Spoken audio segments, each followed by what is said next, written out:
Setiap hari, ribuan liter minyak digunakan di dapur restoran dan juga kedai makan di seluruh negara. Minyak ini datang daripada aktiviti menggoreng, memasak dan mencuci peralatan dapur. Tapi, ke mana perginya minyak ini selepas ia digunakan? Di kawasan bandar seperti setapak, kita boleh katakan terdapat isu daripada kedai-kedai premis makanan ni yang akan menyebabkan air kumbahan dan longkang sungai jadi tercemar. Perangkap minyak atau grease trap yang tidak diselenggara dengan baik pula boleh menyebabkan sisa makanan melimpah keluar ke atas lantai sekaligus mengundang kehadiran haiwan perosak.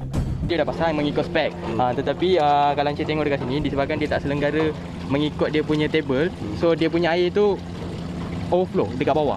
So masih kena masuk dalam so staff yang kerja dekat sini dia kena pantau benda ni. Kalau benda ni dah macam dah full ataupun dah ada banyak sisa makanan, so dia kena kalau boleh dia kerapkan. Jangan lepas habis waktu operasi permis baru dia nak bersihkan. Masalah kecil ini lama-kelamaan boleh mendatangkan kesan buruk kepada alam sekitar dan sekaligus akan memberikan impak negatif kepada kesihatan awam.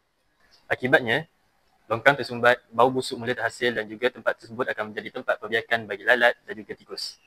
Di sini saya ada satu video di mana saya bertemu ramah bersama seorang pengajar RKKM Sungai Buloh tentang isu grease trap dan minyak yang tercemar di premis makanan. Assalamualaikum dan salam sejahtera. Hari ini saya bersama pengajar Encik Muhammad Syukri bin Abdul Rahman, merupakan seorang pengajar RKKM Sungai Buloh. Terima kasih Encik kerana bersama kami. Okay, Waalaikumsalam warahmatullahi wabarakatuh. Terima kasih saudara Salim. Boleh Encik terangkan secara ringkas tak bagaimana yang dimaksudkan dengan pencemaran grease dan minyak di premis makanan? Okay, soalan yang menarik saudara Salim.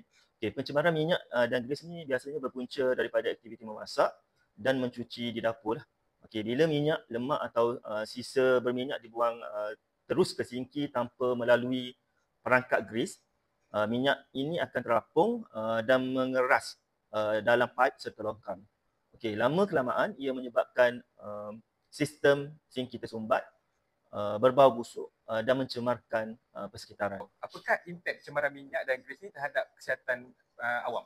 Okey, sebenarnya saudara Salim, impak dia sangat besarlah kepada persekitaran. Okey, kesan utamanya ialah dari segi kebersihan dan risiko penyakit bawaan vektor.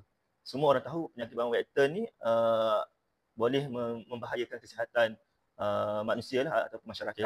Saya nak tahu apakah sistem kawalan yang sepatutnya digunakan oleh pengusaha makanan ataupun premis makanan untuk mengawal pencemaran minyak ni? Okey. Terima kasih saudara Salim. Sebenarnya kalau ikut kepada Peraturan Kebersihan Makanan 2009 pun ada kehendak yang ditetapkan di dalam peraturan tersebut. Tuan-puan boleh cek lah peraturan 29, peraturan kebersihan makanan 29 yang mana kehendak menetapkan kehendak di mana tuan punya premis perlu ikutlah kehendak yang telah ditetapkan oleh peraturan kebersihan makanan 2009. Okey, jadi berbalik kepada soalan saudara Salim tadi, apa yang perlu ada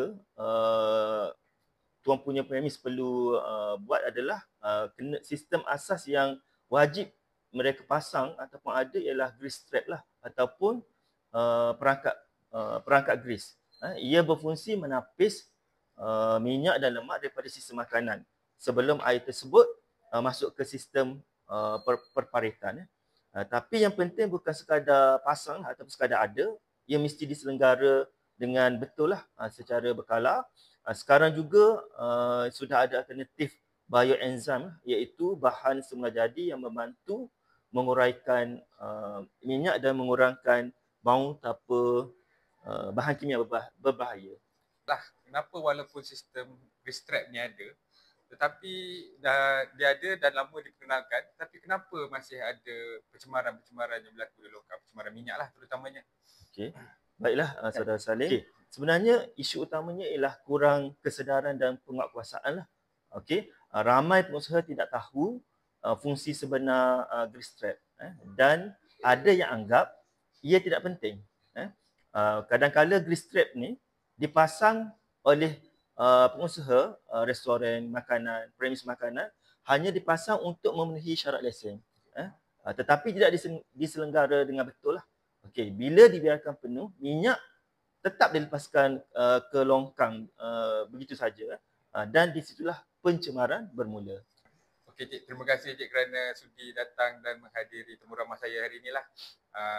Apa perkongsian Cik tadi adalah sangat-sangat berguna untuk kumpulan kami dan untuk kami semua.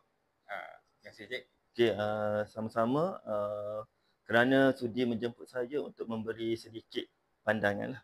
Okey, semoga kumpulan tuan-puan berjaya dalam projek. Apabila penapis kris tidak diselenggara, penapisan minyak akan menebal. Dan di sinilah pentingnya bahan semula jadi seperti bioenzyme. Bioenzyme adalah alternatif terbaik bagi meningkatkan keberkesanan penapisan. Bioenzyme memecahkan lemak dan minyak, mengurangkan bau serta memanjangkan jangka hayat perangkap kris. Ia merupakan salah satu bahan yang mesra alam tanpa menggunakan bahan kimia yang berbahaya.